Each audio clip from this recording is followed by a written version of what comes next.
So I never imagined that this day would come sooner than later, because in all the times where I share my nuggets of wisdom, I jokingly say, "Welcome to my TED Talk."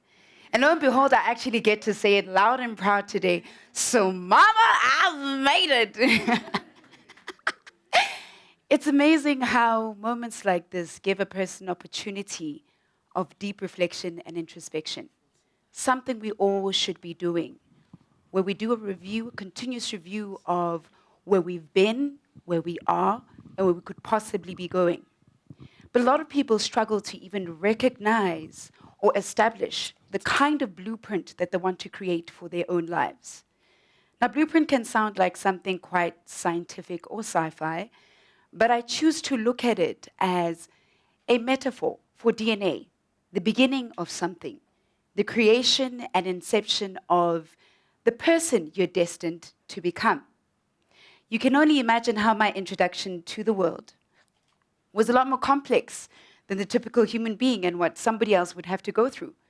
Put yourself in my shoes. A black girl born in the skin of what is not the ideology of how society wants to box identity. And added to that intricacy, I was born at a time where there was a lot of racial segregation and turmoil in South Africa. It was the apartheid era. So already, by default and unconsciously, as a child from the get-go, I would be set up for a lifelong challenge that would potentially question how I would turn out, especially as a person living with albinism. Albinism has a history of stigma, myths, and misconceptions attached to it. Being the firstborn of three girls, I don't ever remember having to question my albinism. I think I was so rooted in the love that I received from home that even beyond the prejudice that I would encounter from society or the tough shoes that my own mother would have to fill being a parent, raising a child like myself with no guidance or reference, we actually never had a conversation about it. The only talks that were happening were from outside and never in my safe space. So also living proof that the kind of environment that you create for your children is a determining factor as to how well it is they're going to be equipped to handle their own journey going forward. And I had to learn this quite early. With the untimely tragic passing of my father at age 11, having to adapt to a single-parent household, becoming my mother's right hand, and feeling like I had to grow up quickly. Then again, at age 13, I was presented with something that seemed far-fetched at the time. I was approached to do my first 5-page fashion editorial for a popular youth culture magazine called Y Magazine. It was the year of 1999, the end of 1999, the dawn of the millennium, and I was said to be the symbol of transformation and change of that new era. I had no idea what I was signing myself up for. I was only a kid. But doing that shoot just felt amazing. Doing that shoot also felt like something new because there was no representation. The only kind of representation I'd ever seen in mainstream media was the legendary Salif Keita. And even then, Salif Keita was a musician and not a model. So this excited me. I was a kid that loved beautiful things, and my mother also made sure of it because I was her little doll. So doing this shoot was just exciting. But the irony of all of this was that I never saw myself as the definition of beauty, not because I had self-esteem issues, no, but because albinism was painted in the context that was often very unappreciative, in a manner that was stereotypical, in a manner that would be unfavorable. So little did I know that doing this shoot would champion me and pioneer me for a different kind of representation to be explored in the fashion and beauty industry. Also an indication that destiny sure has a way of doing its thing even when you're not aware of it. The difference will be your willingness to see that vision and actually follow through. And although I was heavily steered into my academics because I came from an academic home, the modeling had paused. Lo and behold, Modeling Bug decided to come back and reclaim what it had started in its junior years. In my first year, I would be asked to model all over again.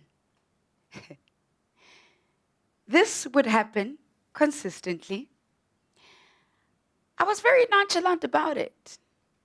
So much so that I even modeled top of my national diploma in advertising, went on to start working in corporate by the age of 20 while dabbling in the modeling on the side. Went on to even grow even further, became a junior marketing manager by the age of 21, became a new business development manager, became a TV production manager, went to become a brand strategist, went back to become a marketing manager, thinking that I would steadily be climbing the corporate ladder while dabbling in the modeling on the side, as well as juggling in the many other things I had interest in, which were music, voice artistry, acting. Listen, I wanted to be a jack of many trades because I don't believe in being limited. And society has created this ideology that you have to stick to one thing. But I've always posed the question, why do you need to stick to one thing if you're given the gifts to explore?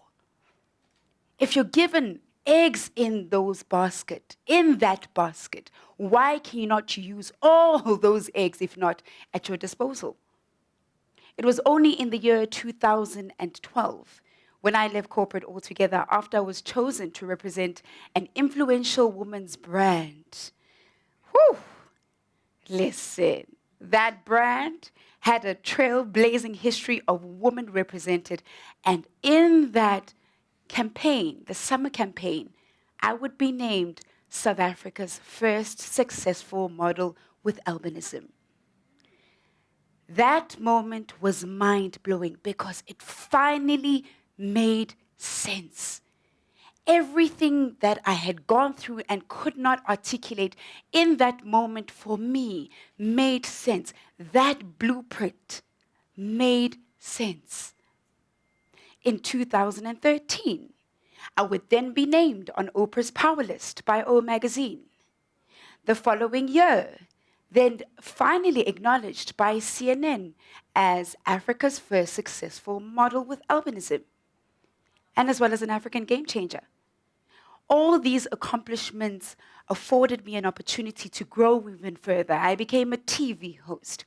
I pursued the acting even further.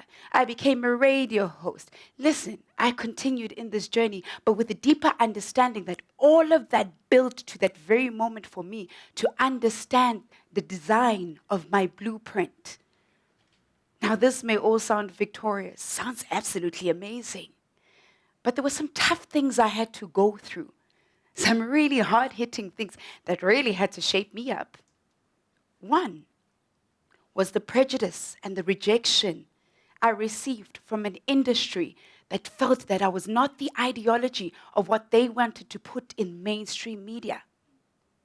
Two, in all these different disciplines that I explored, I automatically became my own teacher because there was no one to show me.